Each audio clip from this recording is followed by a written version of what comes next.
بسم اللہ الرحمن الرحیم۔ ہمارے تاجر حضرات جو بیع و شراء کے اندر قسمیں کھاتے ہیں، قسمیں اٹھاتے ہیں، آپ صلی اللہ علیہ وسلم کی احادیث اس چیز سے ہمیں منع فرماتی ہے۔ ایک تو ہے نا کہ انسان سچی قسم اٹھائے اور پھر اللہ تعالیٰ کی ذات کی قسم اٹھائے، وہ بھی ضرورت کے وقت، اس وقت تو گنجائش ہے اس کی، لیکن ہمارے تاجر تو ساری قسمیں اٹھاتے ہی کھاتے ہی جھوٹی ہیں، اور بھی ضرورت بھی کوئی نہیں ہے۔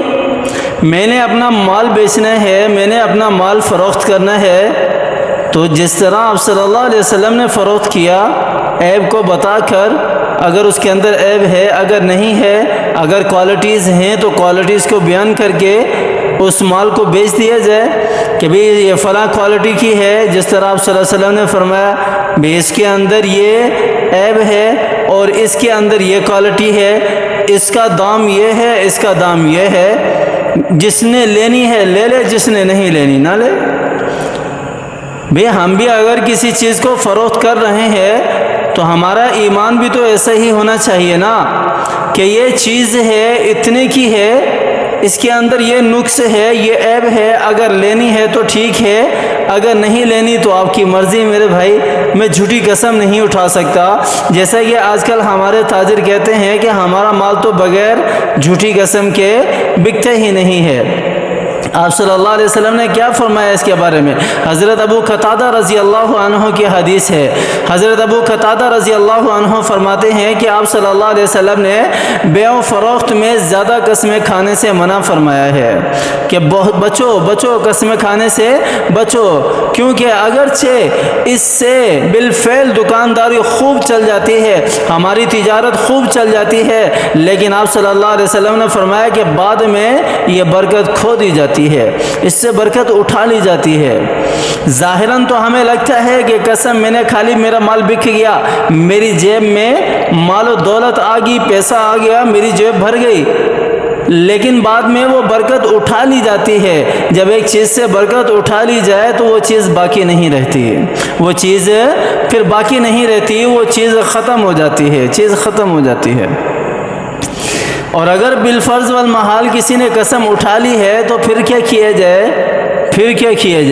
اس کے بارے میں بھی آپ صلی اللہ علیہ وسلم کی حدیث ہے۔ حضرت کیف ابن غرزہ رضی اللہ عنہ فرماتے ہیں کہ آپ صلی اللہ علیہ وسلم نے فرمایا کہ اے معاشر تجار، اے سوداگرو، اے تاجرو، بے میں لغو اور بے فائدہ باتیں بھی ہو جاتی ہیں، اور قسم بھی کھائی جاتی ہے، قسم بھی کھا لی جاتی ہے، بے فائدہ اور بے لغو باتیں بھی ہو جاتی ہیں اور قسم بھی کھا لی جاتی ہے، تو اس کے علاج اور کفارے کے طور پر اس کے ساتھ صدقہ ملا دیا کرو۔ کیا مطلب ہے کہ میں نے اگر کوئی چیز بیچی ہے، اگر کوئی چیز فروخت کی ہے، تو میرے اوپر لازم ہے کہ اس کی برکت کو باقی رکھنے کے لیے میں اس مال میں سے کچھ نہ کچھ اللہ کے راستے میں صدقہ کر دوں، اس مال میں سے کچھ نہ کچھ اللہ تعالیٰ کے راستے میں صدقہ کر دوں۔ اس سے کیا ہوگا؟ اس سے جتنی بھی بے فائدہ اور بے لغو باتیں اس بیع و شراء کے اندر جو ہو گئی ہیں، اللہ تعالیٰ ان سے اس مال کو جو ہے وہ پاکیزہ کر دیتے ہیں، اس دولت کو پاکیزہ کر دیتے ہیں۔ اور صرف یہی نہیں بلکہ آپ صلی اللہ علیہ وسلم نے کیا فرمایا کہ الصدقۃ ترد البلاء، صدقہ جو ہے یہ تو ساری کی ساری مصیبتوں کو، بلاؤں کو ٹال دیتا ہے۔ صدقہ اتنی بڑی چیز ہے، ہمارا اگر مال بک جاتا ہے تو اسی وقت زیادہ کا بکا ہے 100 200 300 400 500 1000 5000، اسی وقت اللہ تعالیٰ کا گھر برابر میں ہی ہے، مسجد قریب ہے، مسجد میں جائیں گلے میں ڈال دیں، مسجد میں جائیں کسی جو متولی ہے مسجد اس کو دے دیں، مسجد کے پیش امام کو دے دیں، یا کوئی اور غریب مستحق ہے اس کو دے دیں، اپنے مزدور کو دے دیں، صدقہ نکال دیں۔ تو اس سے کیا ہوگا؟ اس مال کی برکت باقی رہے گی، اس مال کی حفاظت رہے گی۔ اللہ تعالی ہمیں سمجھ عطا فرمائے، اللہ تعالی ہمیں صحیح معنوں میں شریعت پر عمل کرنے کی توفیق عطا فرمائے۔ آمین ثم آمین۔ وآخر دعوانا ان الحمد للہ رب العالمین۔